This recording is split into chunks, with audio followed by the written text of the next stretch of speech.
ខ្មែររួបរวมគឺជាតិរីកចម្រើនមួយសាមគ្គីភាពជាមូលដ្ឋាននៃកម្លាំងជាតិប្រទេសណាមួយរឹងមាំមិនមែនដោយសារអាវុធឬពាក្យសម្ដីខ្លាំងទេប៉ុន្តែដោយសារការរួបរวมរបស់ប្រជាជនខ្មែររួបរวมគ្នាមានន័យថាគិតប្រយោជន៍ជាតិលើអារម្មណ៍ផ្ទាល់ខ្លួននិងលើសភាពខុសគ្នានយោបាយពេលមានសាមគ្គីភាពកម្លាំងតូចក្លាយជាកម្លាំងធំពីប្រវត្តិសាស្ត្របង្ហាញថាបែកបាក់នាំឲ្យខ្សោយអតីតកាលបានបង្ហាញច្បាស់ថានៅពេលខ្មែរខ្វះការយោគយល់និងអធ្យាស្រ័យសង្គមតែងជួបវិបត្តិផ្ទុយទៅវិញក្រោយកិច្ចព្រមព្រៀងសន្តិភាពទីក្រុងប៉ារីសឆ្នាំ1991និងបេសកកម្ម United Nations Transitional Authority in Cambodia កម្ពុជាបានចូលដំណាក់កាលស្ថិរភាពនិងការអភិវឌ្ឍឡើងវិញនេះបង្ហាញថាពេលយើងជ្រើសរើសផ្លូវសន្តិភាពនិងការរួបរวมអនាគតកាន់តែច្បាស់លាស់បី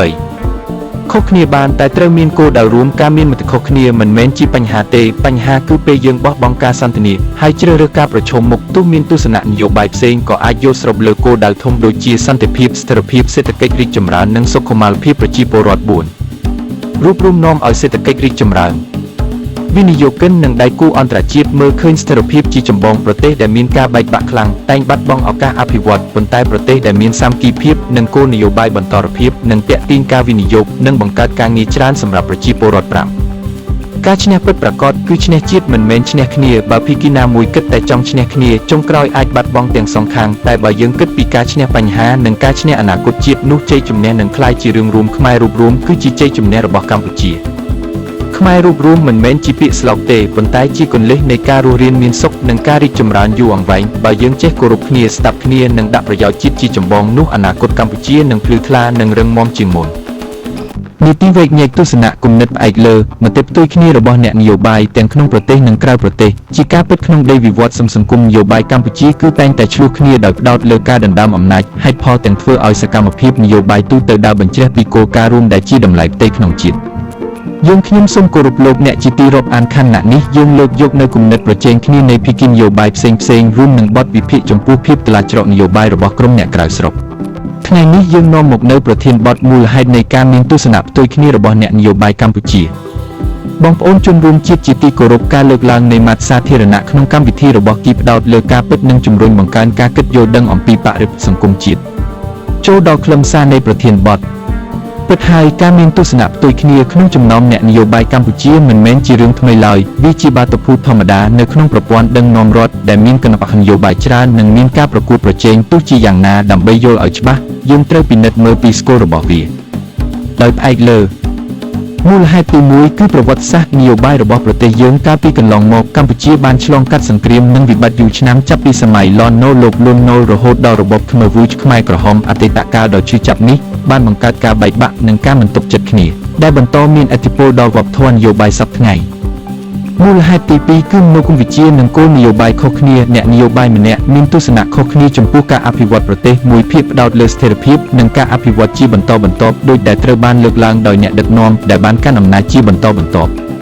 ់គឺអតីតនាយករដ្ឋមន្ត្រីហ៊ុនសែនឯគូប្រជែងមកខាងទៀតដែលពាក់ព័ន្ធនឹងសែមវែងស៊ីលោកសំរងស៊ីធ្លាប់និយាយលើកស្ទួយការកែលម្អប្រព័ន្ធប្រជាធិបតេយ្យនិងការត្រួតពិនិត្យអំណាចការខុសគ្នានៃទស្សនៈទាំងនេះធ្វើឲ្យមានការរិះគន់និងការឆ្លើយតបគ្នាជាបន្តបន្ទាប់ប៉ុន្តែភាគច្រើននៃការខ្វែងគំនិតគ្នាទាំងបានសង្កត់ទៅលើផ្លូវចិត្តពលរដ្ឋក្នុងសង្គមមូលហេតុទី3គឺការប្រកួតប្រជែងអំណាចនិងការគាំទ្រពលរដ្ឋជាការពិតណាស់នយោបាយគឺជាការប្រកួតដើម្បីទទួលបានការគាំទ្រពីប្រជាពលរដ្ឋដូច្នេះគណបកនីមួយៗត្រូវបង្ហាញថាគោលនយោបាយរបស់ខ្លួនល្អជាងនិងអាចដោះស្រាយបញ្ហាបានល្អជាងការប្រកួតនេះពេលខ្លះអាចនាំឲ្យមានពាក្យសម្ដីតានតឹងឬការរិះគន់ខ្លាំងទៅកាន់គ្នារៀងខ្លួនដែលនាំឲ្យបរិយាកាសឈានទៅអាប់អ៊ូមិនស្រឡះនោះឡើយហើយជាចុងក្រោយគឺបញ្ហាជាក់ស្ដែងក្នុងសង្គមដូចជាបញ្ហាព្រំដែនសេដ្ឋកិច្ចឬទំនាក់ទំនងអន្តរជាតិប្រធានបទទាំងនេះជាញឹកញាប់คล้ายជាចំណុចធ្វើឲ្យមានការបែកបាក់គំនិតយ៉ាងខ្លាំងបងប្អូនជាទីគោរពក្នុងបករដ្ឋបព្វនយោបាយការមានទស្សនៈផ្ទុយគ្នាមិនមែនជារឿងអវិជ្ជមានទាំងស្រុងទេបើសិនជាវាប្រព្រឹត្តទៅក្នុងរង្វង់ច្បាប់និងមានការគោរពគ្នាទៅវិញទៅមកផ្ទុយទៅវិញវាអាចជាចំណុចជំរុញឲ្យមានការពិភាក្សាកែលម្អគោលនយោបាយនិងបង្កើនគុណភាពប្រជាធិបតេយ្យឲ្យហើយសំណួរសំខាន់គឺមិនមែនថាហេតុអ្វីបានជាមានការផ្ទុយគំនិតទេប៉ុន្តែតែយើងអាចគ្រប់គ្រងនិងដឹកនាំការផ្ទុយគំនិតនោះឲ្យក្លាយជាកម្លាំងស្ថាបនាសម្រាប់អនាគតប្រទេសជាតិយ៉ាងដូចម្តេចទោះបីយ៉ាងណាដោយពេលដែលសម្លឹងមើលទស្សនវិជ្ជាអន្តរជាតិបានបង្ហាញយើងថាបើសង្គមណាមួយឬភាគីនយោបាយណាមួយបន្តប្រឈមមុខគ្នាដោយគ្មានការស្វែងរកចំណុចសាមគ្គីនោះលទ្ធផលចុងក្រោយគឺវិចាញ់ទាំងសងខាងមិនមែនមានអ្នកឈ្នះពិតប្រាកដទេទស្សនៈកណ្ដាលនិយមមើលឃើញថា ការរឹតបន្តឹងតែការឈ្នះផ្នែកអំណាចឬការបង្កើនការរិះគន់គ្នាខ្លាំងអាចបង្កការពុះពៀនៅក្នុងសង្គមហើយប៉ះពាល់ដល់ប្រយោជន៍រួមរបស់ប្រជាជាតិទាំងមូលជាឧទាហរណ៍ប្រវត្តិសាស្ត្រកម្ពុជាបានបង្ហាញច្បាស់ថានៅពេលខ្វះការអធ្យាស្រ័យនិងការសន្ទនាគ្នាសង្គមតែងតែធ្លាក់ចូលក្នុងភាពតានតឹងនិងវិបត្តិក្រោយកិច្ចព្រមព្រៀងសន្តិភាពទីក្រុងប៉ារីសឆ្នាំ1991ដែលមានការគាំទ្រពីអង្គការសហប្រជាជាតិតាមរយៈបេសកកម្ម United Nations Transitional Authority in Cambodia បានបង្ហាញថាពេលភាគីផ្សេងព្រមអង្គុយចរចានិងទទួលយកដំណោះស្រាយរួមសង្គមអាចឆ្ពោះទៅរកស្ថិរភាពនិងការអភិវឌ្ឍវិញបាននេះជាភស្តុតាងថាសាមគ្គីភាពមិនមែនជាការបោះបង់គោលការណ៍ទេប៉ុន្តែជាវិធីការពារផលប្រយោជន៍រួមទស្សនៈកណ្ដាលនិយមមិនលំអៀងទៅភាគីណាមួយឡើយវាទទួលស្គាល់ថាភាគីនីមួយអាចមានហេតុផលនិងមូលដ្ឋានគិតរបស់ខ្លួនប៉ុន្តែបើគោលដៅចុងក្រោយគឺការឈ្នះគ្នាមិនមែនការឈ្នះបញ្ហានោះភាពបែកបាក់នឹងបន្តជារង្វង់មិនចប់អ្នកគាំទ្រភាគីមួយអាចមានអារម្មណ៍ថាខ្លួនឈ្នះក្នុងការបញ្ចេញមាត្រឬការតវ៉ាប៉ុន្តែបើសេដ្ឋកិច្ចធ្លាក់ចុះស្ថិរភាពប៉ះពាល់និងភាពជឿជាក់អន្តរជាតិថយចុះនោះគឺជាការបាត់បង់រួមការរកចំណុចសាមគ្គីមិនមែនមានន័យថាអស់ការរិះគន់ទេផ្ទុយទៅវិញវាជាការប្រើប្រាស់ការរិះគន់ក្នុងទីដែលស្ថាបនាភាគីអាចមិនយល់ស្របលើវិធីសាស្ត្រប៉ុន្តែអាចយល់ស្របលើគោលបំណងដូចគ្នាដូចជាសន្តិភាពស្ថិរភាពការអភិវឌ្ឍនិងសុខុមាលភាពប្រជាពលរដ្ឋបើចាប់ផ្ដើមពីចំណុចរួមទាំងនេះការសន្ទនានឹងមានផ្លូវចេញបើមិនដូច្នេះទេស្ថានភាពអាចនាំឲ្យមានការខាតបង់ទាំងសងខាងភាគីរដ្ឋាភិបាលអាចបាត់បង់ភាពជឿជាក់ពីមួយផ្នែកនៃសង្គមភាគីប្រឆាំងអាចបាត់បង់ឱកាសចូលរួមស្ថាបនាដំណោះស្រាយជាក់ស្ដែងប្រជាពលរដ្ឋទទួលផលប៉ះពាល់ដោយផ្ទាល់ពីភាពអស្ថិរភាពដូច្នេះទស្សនៈកណ្ដាលនិយមស្នើឲ្យភាគីទាំងអស់បន្តការពិភាក្សាដោយគោរពគ្នាដាក់ផលប្រយោជន៍ជាតិលើអារម្មណ៍នយោបាយការឈ្នះពិតប្រាកដមិនមែនជាការធ្វើឲ្យភាគីម្ខាងទុំខ្សោយទេប៉ុន្តែជាការធ្វើឲ្យប្រទេសរឹងមាំនិងប្រជាជនរស់នៅដោយសុខសាន្តបើមិនឃើញចំណុចសាមគ្គីនោះប្រវត្តិសាស្ត្រអាចធ្វើម្ដងទៀតប៉ុន្តែបើយើងរៀនពីអតីតកាលហើយជ្រើសរើសផ្លូវកណ្ដាលដោយសន្តិវិធីនិងការសន្ទនានោះការឈ្នះនឹងក្លាយជារឿងរួមមិនមែនជារឿងផ្ទាល់ខ្លួនរបស់ភាគីណាមួយទេហើយជាទីបញ្ចប់ក្នុងនាមជាជនជាតិខ្មែរយើងម្នាក់សូត្រតែមានតួនាទីសំខាន់ក្នុងការរក្សានិងបង្កើនកម្លាំងជាតិបង្អែកដ៏ធំបំផុតរបស់ជាតិមិនមែនស្ថិតនៅលើអំណាចឬទ្រព្យសម្បត្តិប៉ុណ្ណោះទេប៉ុន្តែស្ថិតនៅលើមនុស្សដែលស្គាល់ការពិតស្គាល់ទុក្ខលំបាកនិងស្គាល់ការរីកចម្រើនពិតប្រាកដរបស់សង្គមមនុស្សដែលឃើញដោយភ្នែកខ្លួនឯងស្ដាប់ដោយត្រចៀកខ្លួនឯងនិងយល់ដោយបេះដូងខ្លួនឯងគឺជាមូលដ្ឋាននៃការសម្រេចចិត្តដ៏ត្រឹមត្រូវសម្រាប់អនាគតប្រទេសប្រវត្តិសាស្ត្រខ្មែរបានបង្ហាញថានៅពេលណាដែលយើងខ្វះការជឿទុកចិត្តគ្នាសង្គមនឹងរងការបែកបាក់និងខ្សោយកម្លាំងតែពេលណាដែលយើងរួមចិត្តរួមគំនិតដូចសម័យកាលស្ថាបនាអំណាចដ៏រុងរឿងនៃអាណាចក្រខ្មែរដែលស្ថាបនាអង្គរដ៏អស្ចារ្យនៅតំបន់អង្គរវត្តយើងអាចបង្កើតអ្វីដែលពិភពលោកគោរពនិងស្គាល់នេះបង្ហាញថាកម្លាំងជាតិពិតប្រាកដគឺកើតចេញពីការរួបរวมនិងការជឿជាក់លើគ្នា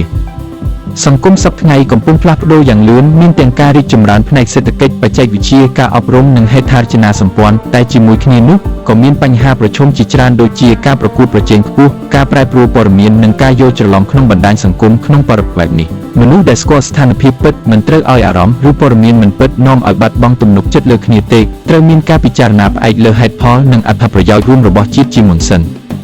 ការផ្ដល់ទំនុកចិត្តគ្នាមិនមែនមានន័យថាមិនអាចរិះគន់ឬមិនអាចផ្ដល់យោបល់ទេតែការរិះគន់គួរតែធ្វើក្នុងចិត្តណាកែលម្អមិនមែនបំផ្លាញការផ្ដល់យោបល់គួរតែមានមូលដ្ឋានលើការពិតមិនមែនលើការប្រឌិតពេលយើងអាចនិយាយគ្នាដោយគោរពនិងស្ដាប់គ្នាដោយចិត្តបើកចំហនោះសង្គមនឹងកាន់តែរឹងមាំ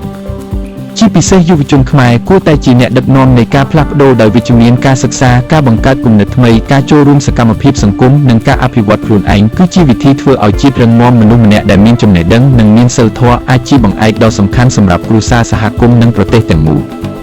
ចុងក្រោយនេះកម្លាំងធំបំផុតរបស់ជាតិមិនមែនស្ថិតនៅក្រៅខ្លួនយើងទេប៉ុន្តែស្ថិតនៅក្នុងការរួមចិត្តរួមគំនិតនិងការជឿជាក់លើគ្នាបើយើងស្គាល់ទុក្ខលំបាករបស់គ្នានិងទទួលស្គាល់ការរីកចម្រើនជាក់ស្ដែងដោយស្មោះត្រង់យើងនឹងអាចដើរទៅមុខជាមួយគ្នាដោយមានសន្តិភាពស្ថិរភាពនិងការអភិវឌ្ឍយូរអង្វែងសម្រាប់កូនចៅជំនាន់ក្រោយហើយក្នុងនាមជាខ្មែរមិនតាមបំផ្លាញគ្នាដោយស្វែងរកកំហុសព្រោះតែស្រឡាញ់ស្អប់លើនិន្នាការនយោបាយឡើយ